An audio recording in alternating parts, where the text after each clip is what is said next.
बीड येथील परळी येथे पशुसंवर्धन विभागातर्फे मेगा एक्स्पोचं आयोजन करण्यात आलं। यावेळी मुख्यमंत्री देवेंद्र फडणवीस यांनी प्रदर्शनाची पाहणी केली। यावेळी त्यांच्यासोबत पशुसंवर्धन मंत्री पंकजा मुंडे, आमदार धनंजय मुंडे उपस्थित होते। यावेळी मुख्यमंत्र्यांनी गिनीज बुकमध्ये नोंद झालेल्या राधा या जगातील सर्वात कमी उंचीच्या म्हशीची माहिती घेतली। प्राण्यांच्या विविध जातींची माहिती घेतली।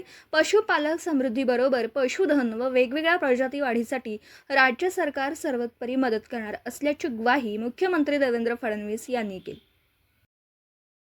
दादा, जगातील सर्वात बुटकी म्हैस म्हणून आपण शेतकरी आहात आणि आपल्याला तो मान मिळालेला आहे।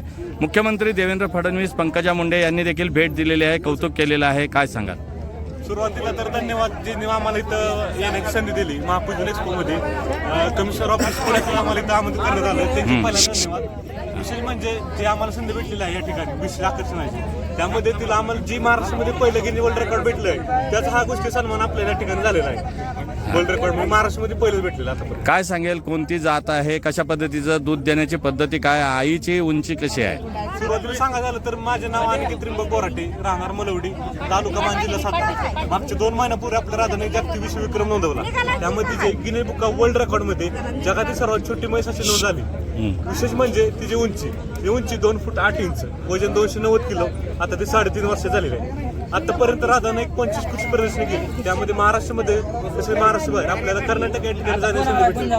विशेष म्हणजे आता ह्या प्रदर्शनानंतर ज्या रिसर्चवरती आता तिचा फोकस राहून ज्या पूर्णता तुम्ही छोट्या छोट्या गायी बघतात, त्याच पद्धतीनं आता राधाची ज्या कमी उंचीचा आपण म्हैस तयार करण्याचा आपला प्रयत्न आहे।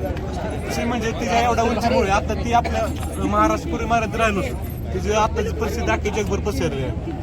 तिचा खोराकामध्ये तिला आम्ही मक्काचा भुसा, गव्हाचं पीठ, शेंगदाणा पेंड दिली जाते। विशेष म्हणजे तिला आतापर्यंत पहिल्या कृषी प्रदर्शनात 5 लाख रुपयाची मागणी, त्याचप्रमाणे आतापर्यंत त्याला 75 लाख रुपयाची मागणी झालेली आहे। पण तिला आपल्या महाराष्ट्रामध्ये ठेवून तिच्यावर एक नवीन तिची ब्रीड तयार होणार आहे, त्यामुळे आपल्याला तिला विकायचं नाही। पुढचं आपलं ध्येय काय, अशा पद्धतीची उत्पत्ती निर्माण करायची आपल्याला? 100% ज्या पूर्ण गाई छोट्या स्पेसमध्ये जास्त उत्पन्न देणार, म्हणजे एक आवड म्हणे एक शेतकऱ्यांचं कसं असते, जे खाण्यापुरतं दूध म्हणजे घरापुरतं दूध तर निर्माण करण्याची, म्हणजे कमी स्पेसमध्ये तिला कमी चारामध्ये ती जास्तीत जास्त दूध देण्याचं आणि मोरजातीचं असल्यामुळे ती आणखी बऱ्यापैकी दूध देणार आहे। मुख्यमंत्री देवेंद्र फडणवीस काय म्हणाले, आपली भेट घेतली, बघितलं ते? सुरुवातीला साहेबांना आश्चर्य झालं की एवढ्या कमी उंची आतापर्यंत त्यांनी कुठंच पाहिली नव्हती। विशेष म्हणजे त्यांनी एवढा जो सन्मान दिला, म्हणजे त्यांनी तिचा अख्ख्या अंगावर हात फिरवला मायेने, असं एवढा रिस्पॉन्स आतापर्यंत आम्हाला कुठंच भेटला नव्हता। आणि 100% त्यांचं पण असं, त्यांनी मी आताच त्यांनी पत्रकार परिषद ऐकलं की त्यांचं पण असं उद्देश आहे की त्यांनी छोट्या मशीनची पहिल्याच आपल्या महाराष्ट्रामधून सुरुवात होणार आहे। कसं वाटतंय प्रदर्शनाला? हजारो लाखो लोक येतात, भेट देतात आणि म्हशीचं कौतुक करतात। आतापर्यंत जे आम्ही कृषी प्रदर्शन केले त्यामध्ये जी अखिल भारतीय एवढं मोठं कृषी प्रदर्शन आम्हाला संधी भेटली, त्याचं आमचं भाग्य आहे। आणि आतापर्यंत ह्या प्रदर्शनात अख्खे 2 ते 2.5 हजार जनावर आहेत, त्या 2 ते 2.5 हजार जनावरांमध्ये आता ही खास आकर्षण म्हणून आतापर्यंत ठरलेलं आहे।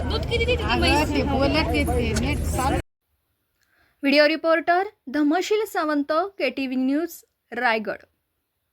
आपल्या परिसरातील बातम्या आमच्यापर्यंत पोहोचवण्यासाठी स्क्रीनवर दिलेल्या क्रमांकावर संपर्क साधू शकता। दूरध्वनी क्रमांक 9833235011। त्याचप्रमाणे अधिक माहितीसाठी स्क्रीनवर दिलेल्या KTV न्यूजच्या ईमेल ID वर देखील संपर्क करता येईल।